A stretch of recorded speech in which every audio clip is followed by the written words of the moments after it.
welcome to Brescia University College, which is familiar to so many of you. I hope that this homecoming feels immediately warm and embracing. I'm seeing nodding heads, which I love. We are both familiar in the experience that you had as students here, but I expect you recognize stunningly new. And so we are in the academic pavilion area where we have cutting edge labs in terms of our School of Foods and Nutritional Sciences. Many of you, as I've met, have become dietitians through our program. We're now expanding that to become very food science. We've got a dual degree program with biochemical engineering. So we're welcoming students in to now get an accredited engineering degree with the Faculty of Engineering, as well as our food sciences. So I do hope you take a formal tour or poke your head in the labs and enjoy how Brescia is evolving. And there is one thing that stays true about Brescia from the Ursuline traditions, those values of wisdom, compassion, and justice. And that is we invite our women to be bold, to think creatively, to embrace the complexity of the world's problems, and to continually grow together, to be comrades with your peers, to support each other during the ebb and flow and the cycles of life, which we're so familiar and so embracing of, the journey of life. I love one of our faculty members is here with her daughters and daughters-in-law and grandson. and so many of you have stories that I hope you share with each other during the weekend. Yesterday I had the chance to speak to Western alum, over 230 of them on Zoom, and reminding them, as I remind you, we're all part of the Western family. So as much as you have these events here as well, enjoy the broader campuses and enjoy the energy that is yours today. I want to thank Allison, who's behind the magic, and Laura behind the magic of today. Allison, you don't often enough get celebrated, and so I really would like everyone to know you're here because Allison made it happen. And we have so many alum and students and staff and faculty, just as it should be, for this exciting opportunity to hear from Maude Barlow. And Maude Barlow accepted and has been our chancellor since 2020. And I would just like to spend a couple of minutes talking about what I would say is the essence of Maude. And rather than list all the awards and titles, I know Maude dearly, and she is the heart of Brescia. And Brescia is so much better because of her presence. She's an accomplished author. Yes, she is, Hayden. Yes, she is.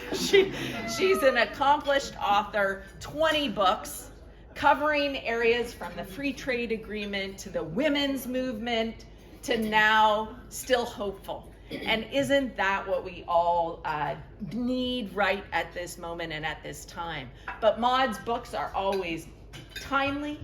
They're very much addressing the issues of the day, a Brescia bold approach to all matters.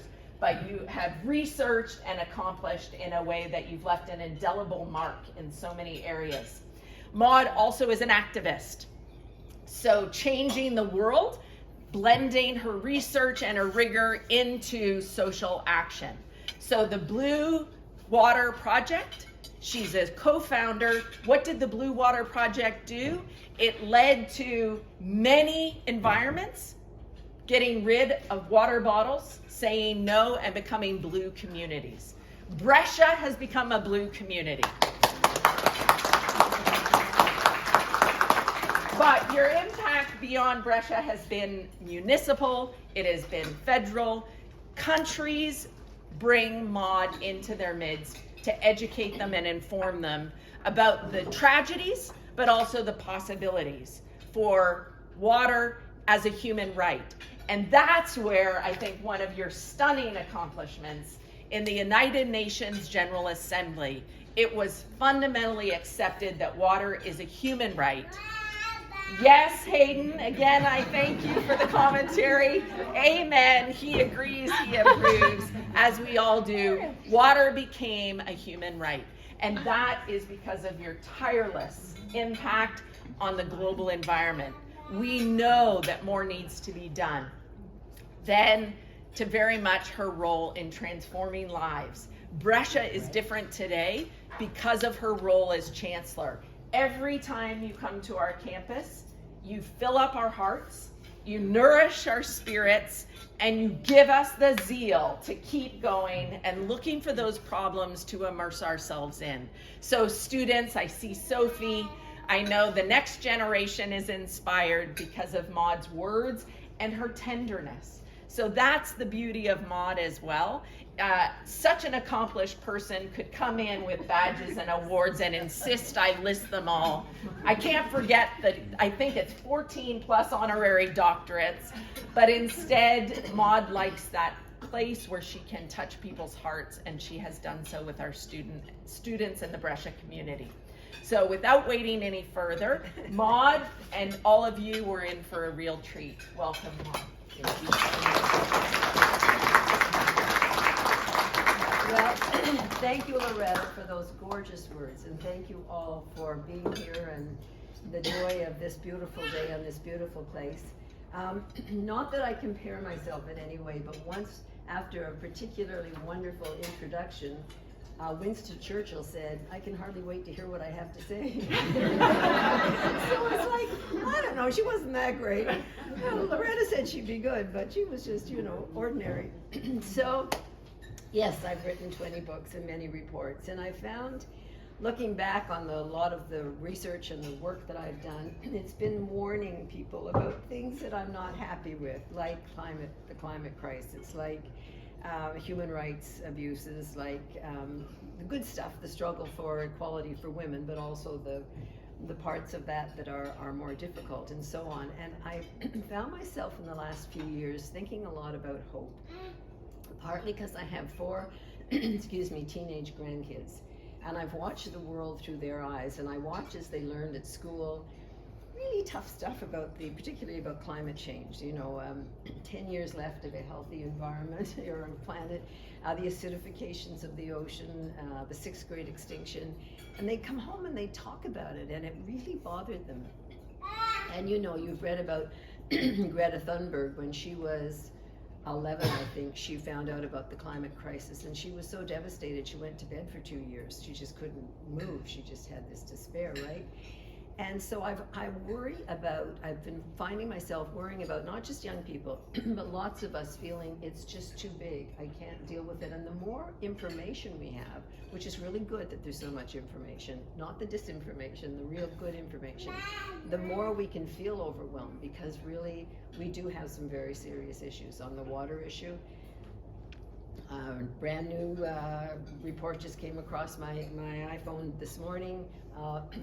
Can Europe learn to live without its mighty rivers? I mean, Europe, we're not talking far, far away. We're talking about a global water crisis. And so I have been sounding the alarm, but I've also maintained a form of hope through my activism all my years. And I wanted to find out if I could plunge deep and figure out, how did I find that hope? Where did it come from? I think a little bit of it came with my oatmeal in the morning. Every morning I grew up I was lucky. I had a lovely, lovely family. My mother's first husband was killed in the Second World War, shot down over in the Battle of Britain. He didn't know that my mom was pregnant with my older sister. She went back to live with her parents down in Digby, Nova Scotia. And they only found out 2 years later that he'd been shot down. And my own dad saw 5 very hard years in the war. He was a commando and put in front of the enemy lines to find out what was happening. I mean, he was really courageous.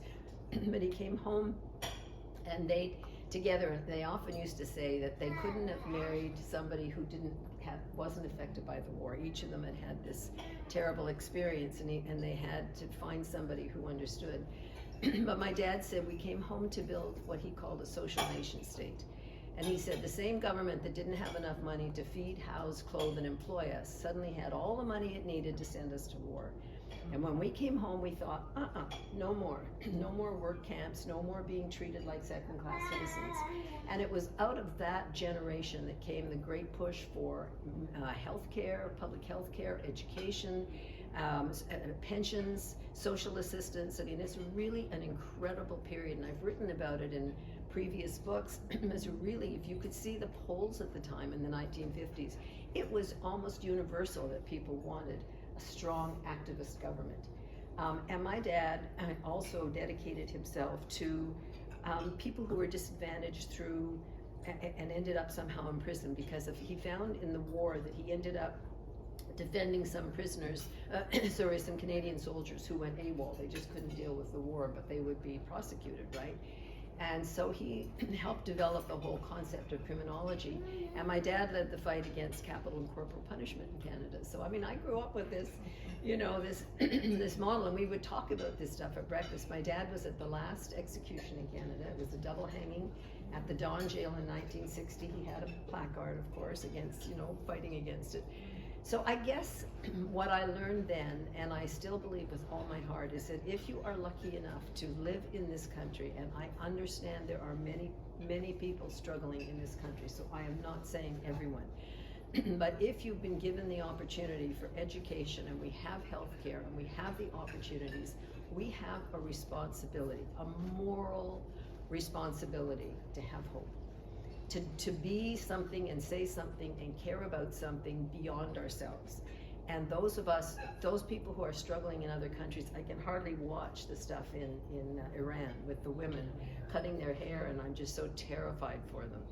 Or we can all pick the terrible fear in Ukraine, and we can all watch the different places in the world. We need to continue to have hope for them. Now, can I change the war in Ukraine? No, but I can do some things, and I can do some things back here to make a difference, even taking a stand. What piece of something can we do? And this is what Greta Thunberg learned. She said, I got up from my bed from such terrible anxiety, and she said I was paralyzed with depression. And she said, I just walked down to the parliament buildings in Stockholm, in her country and city, and she said I just sat down, and she said it lifted, the despair lifted, because you know what, action is hope, and hope is action, and the way you bring hope is that you take action. And so I decided I wanted to write a book for young people, for all of us, about how to have hope, what I call, I borrowed a term from an American spiritual leader. Her name is Joan Halifax. She uses the term wise hope. And she says, wise hope isn't Pollyanna-ish, everything's fine, don't worry, you don't have to do anything because everything's fine. Nor is it pessimism, which is everything's so terrible, there's nothing you can do about it. Wise hope says, you face reality, you don't pretend it's not there, but you take action anyway. And the definition of hope that I ended up coming up with for myself is that hope is the commitment to protect everything that is good for future generations and the planet, knowing that you can't control the outcome, or you don't control the outcome, even if you want to. And believe me, I'm a type A. I want the outcome to be the way I want it to be, when I want it, on time, right? But I can't have my way all the time. I don't know where hope is going to come from, or where success is going to come from, but I take action anyway. And I put my hand out and I touch the universe in the place where I can do something. I take action. I do something, and I have faith that many, many, many, many others are doing something as well. And that is, to my mind, the definition of hope. You can't know where success is going to come from. I talk a lot about building movements, because I've been involved in many movements, most particularly the international global justice movement. We call ourselves water warriors. And I've spent many, many, many hours on too many planes and too many cars and trains and everything else, going to remote villages. I've been in the worst slums in the world. I've been at the UN. I've been, all of the extremes in between. And what I have learned is you have to take the time to bond with people, which is why it is so good we can come back together. Like being chancellor in the 2 years of COVID. It was like I could make videos and say something for 2 minutes, but anyway, to this ability to bond and come together is incredibly important. And so building a movement is very important in and of itself, being part of something, knowing that you are helping to make a better world in a way that you might not even understand exists, and not letting yourself get overwhelmed with grief. Now, Allison said, let's do a little reading. We're going to make this kind of formal, like book reading. So I'm going to read a tiny bit from the book, and this is the concept of allowing grief. I quote David Suzuki earlier here, and he went through a terrible time as a child. He was put in one of those Japanese internment camps as a child, and he experienced terrible deprivation, poverty, and discrimination.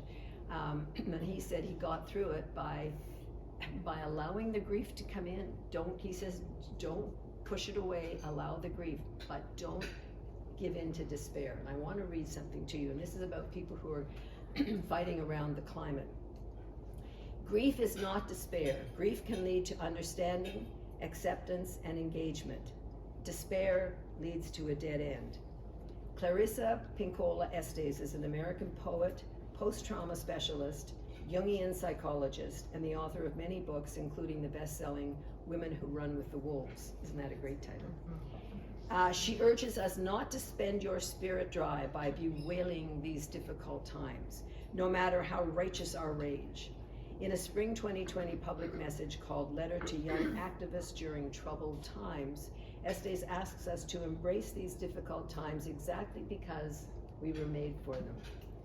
For years, she says, we've been learning, practicing, been in training for, and just waiting to meet on this exact plane of engagement.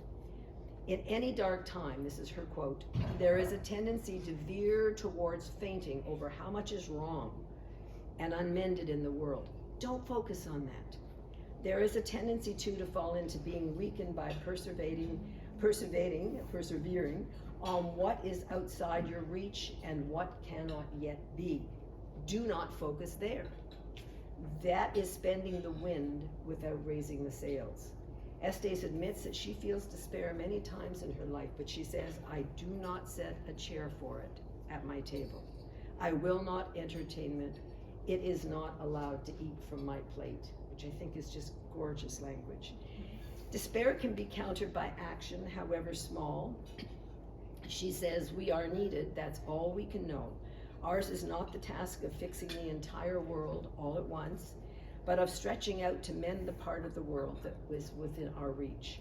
Any small, calm thing that one soul can do to help another soul, to assist some portion of this poor suffering world, will help immensely. It is not given to us to know which acts, or by whom, will cause the critical mass to tip toward an enduring good. That gorgeous language. So I say, this is B now, for many people, the knowledge that real hope demands action creates fear. What can I do? What if I'm not a leader? What if I speak up and say something stupid? What if I advise the wrong thing? What do I have to add? Who will listen to me? Will I be in harm's way? Am I brave enough? Aileen Kelsey is a Canadian environmentalist scholar, educator, and public speaker. She wrote a book in 2020 called Hope Matters: Why Changing the Way We Think is Critical to Solving Environmental Crisis. And I love what she says. She says that the culture of fear that has grown up around the climate crisis is paralyzing for many, particularly the young. Badgering someone you love will not change them. She writes, and bombarding kids with messages of gloom and telling them it is up to them to save the world with little support for how these messages make them feel is a recipe for paralysis. She reports that the messaging from mainstream media and from academic and environmental groups is largely centered on the crisis and not on the solutions, which is why I wrote this book. It's all full of solutions. And she says, by focusing on what is broken, messages about climate change can make people feel that nothing has been done and that all the hard work is ahead. Kelsey strongly disagrees with this framing, and I love this for you educators. She says, when fear becomes the frame and the mindset, it is demotivating, and can lead to compassion fatigue. When we are afraid, she says, we become less creative, less collaborative, and less capable of perseverance. And that's where the paradox comes in. As a global community with climate concerns at a record high, we are better positioned than ever before to take urgently needed action. Yet the collateral damage on individual people of being constantly bombarded with environmental catastrophe is inhibiting our capacity to tackle the climate crisis. Conversely, and she says, and this I think is so important, she says that there's an essential connection between hope and agency. She points to studies that show hopeful people have the ability to find many routes to a goal, a skill that can be taught. In other words, we could shape our hopeful future, and we could be taught how to do so. I just love that language.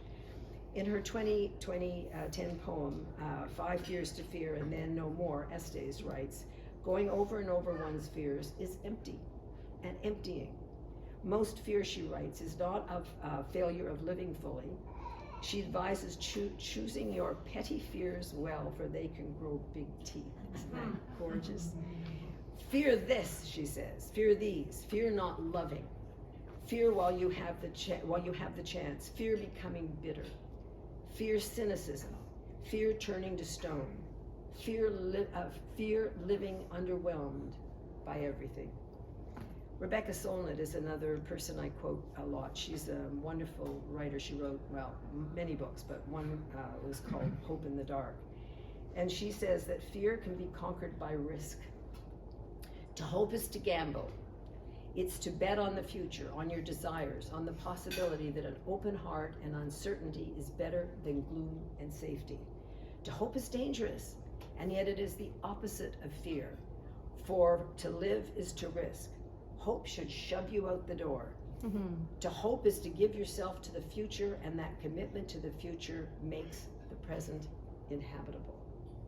Gorgeous words. I've been collecting this stuff for so long. I wanted to put it down somewhere. Even in the face of very stark evidence of environmental destruction, there are powerful voices calling for hope. The stunning summer 2021 report from the UN's Intergovernmental Panel on Climate Change made apocalyptic headlines around the world. You may remember that it was like the biggest study ever on the climate, and left many activists filled with despair. But one of the lead scientists on the project called on us all to use the shocking information in the report to turn the situation around. In an editorial in The Guardian, the British paper, Australian climate scientist Joelle Georges shared how hard she and 233 other volunteer scientists, they were all volunteers, from 66 countries worked thousands of hours to produce the most comprehensive report on the climate crisis to date. Why did they do this? Because, Georges said, they care. And this is a quote from her. Many of us realize that we are the generation that is likely to witness the destabilization of the Earth's climate, that the people alive today will determine the fate of humanity. Being part of a group of scientists from every corner of the world, working together to try to avert disaster at this critical moment in human history, changed my life. It taught me that when we align behind a collective vision, guided by strong leadership, no matter how insurmountable the challenges feel, anything is possible. Ultimately, she says, we really only have one choice to make: to stay connected with people that restore our faith in the goodness of humanity, or fall into an abyss of cynicism and despair. It's really as simple as that. You can choose to be a person that restores someone else's faith in humanity and do what you can do where you can, even when all feels lost. Because once the despair has passed, we need to remember there is still so much worth saving. Gorgeous language, eh? So what I did, I really had to teach myself. So the chapters,